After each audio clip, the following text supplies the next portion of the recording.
What is the first thing that comes to your mind when you think about the advertising industry today?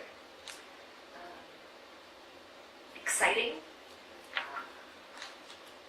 unknown, lots of opportunities, because all the rules are being rewritten, and the way things used to be, they aren't that way anymore.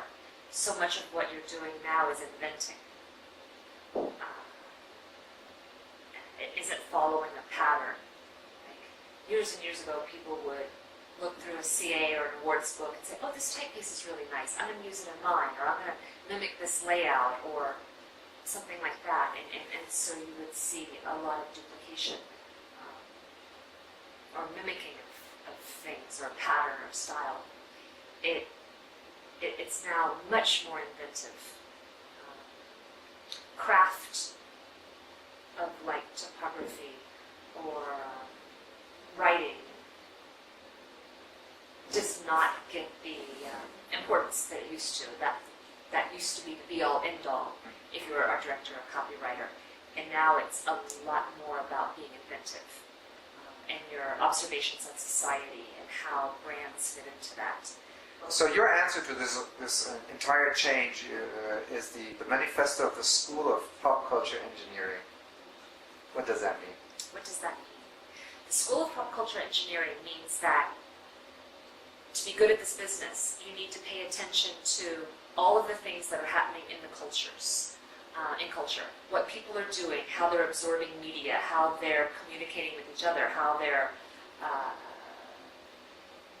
living their lives and transporting their kids to school. And observe those things and see how brands can fit in to add value to their lives. Not just to sell at them, but if you want to be a good brand these days, you need to be adding value to somebody's life. Why do we need the term engineering to express what we're doing? Because you can't be talking at people anymore, you need to be talking with them. And that involves a two-way conversation, and you need to figure out a way to make that happen. You have to engineer that dialogue and that conversation. The same discussion is going on in Germany. I'm sure you know Amir Kasai. Yes. He's kind of, I would say, the spearhead of this discussion in Germany. And there are two sides to it. There's one, he says, we can't keep doing ads. We have to actually be meaningful, be social engineers. I'm sure he'd be okay with the idea behind that. And there's another group that basically says, aren't we headed for imperial overstretch? Are advertisers really able to tell, I don't know, some detergent company how to improve their product? Why do you think we can go this far? Are we that smart? I think that we can help them build the relationship with the consumer. Maybe we're not the ones who tell them the ingredients in the soap powder that make the clothes whiter, smell better, or less cleaning. But we're telling how to build that relationship. It's more than just words and a picture. It can be the way someone does something, what they wear, the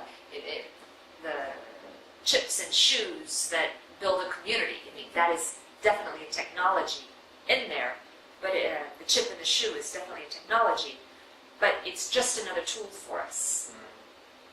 The pop culture engineer, what kind of girl or guy is that? They tell great stories, and they're interested in hearing stories. They tend to be very enthusiastic, and if you give them a problem, they'll come back with a solution very, very quickly. We decided that if we wanted to get the students really trained for the way business is now, is they had to look at opportunities all the time. They had to embrace technology. They couldn't be afraid of anything. And so maybe 3 years ago or 4 years, we really started changing things. Now, we tried to make them more aware of ecology and how that works to actually make businesses better. So we did away with paper. And so now when they come to the school, we give them t-shirts, like school t-shirts, but it has all the key commands on it, up and down the sleeves, but they're all upside down. So it's all the key commands for Photoshop, After Effects, InDesign, Flash, on all the sleeves, so all the shortcuts. This is my hands with shortcuts on it. So that's a way of saying, embrace technology this very second right now and we'll help you do it. Before, you used to get hired just on your portfolio. Now we have our students actually do brand books on themselves. And at our portfolio reviews, they'll have their portfolio. Usually, it's always online, but they'll usually have a paper copy too, because sometimes it's easier to consume that way or faster if you're one-on-one with someone. And they'll also have a brand book on themselves, and it's a book about them. And the brand books usually get more attention than the portfolios. The agencies will look at the portfolio and say, yes, you're at this level that's absolutely acceptable. And then they pick up the brand book and say, but who are you? And that's how they get it from there. You were talking about clients a while ago. We also worked with Office Max. This was interesting. The brief was sell more toner. And so the students presented, and they wound at the end picking two teams. They couldn't decide between the two. One of them had produced a campaign. It was solid. It was on point. You could start in production tomorrow. It could be done. Absolutely great. You would be thrilled if an agency can come up with those ideas for you. And it was from things on the top of taxis and bus shelters and ads and like vending machines, all these different things. The other team had come up with work that Office Max said, can you do that? Oh, I've never even thought of that before. They were replacing the casters on a chair with magenta, cyan, yellow, and black. And so that when you rolled your chair around during the day, it would create patterns on your floor protector. And the floor protector was a giant post-it notes that you could pull off. I mean, can you do that? That's really cool. I want to do that. But you could give there's a way you could give them to your biggest consumer clients, and they had like 30 ideas that were that far out there. And in the end, Office Max awarded that team the winning team, the account, if you have it that way. They said because when you presented, we wanted to stand up. We were so excited. So that's the reason they won, because they got excited and wanted to stand up. And I think the amazing thing is that you have to be much more aware of the relationship between brand and consumer.